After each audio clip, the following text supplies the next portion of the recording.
stormwater drainage in the southern end of the county. Based on their name, you'd be right to assume the Tourism Development Department does a lot to cater for our wonderful visitors. But the Artificial Reef project the Marine Resource Division has implemented over the last several years has paid huge dividends for locals and visitors alike. Jokiah Lofton is with Coastal Resource Manager Alex Fogg, who's led the charge on this initiative. Jokiah?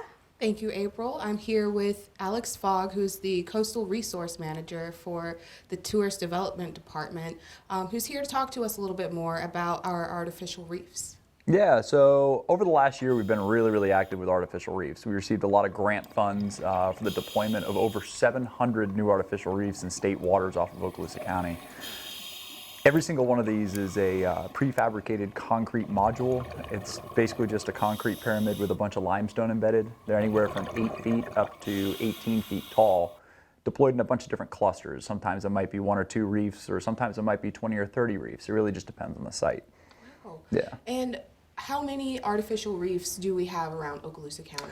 So individual patch reefs, we have just shy of 300 patch reefs, but individual reef modules, like I was referring to, well into the thousands. But oftentimes it's many of these that come together to make one reef site. And what is the best way about going to see one of the artificial reefs? So these reefs are being deployed for a number of different reasons. One is fishing. So you can go out to any of these different sites and catch, our iconic red snapper, gag grouper, triggerfish, amberjack, the list goes on. But divers are something that's really starting to, take off in our destination. Creating all these different reef sites in relatively shallow water, because they're all in state waters, makes them ideal locations for people to go diving. And the visibility of the water here is generally pretty good. It gets a little bit cold in the wintertime, but in the summertime, it's outstanding diving. So if you have a chance to get out there, I highly recommend it. Thank you. All right, thank you so much, Alex. And back to you, April.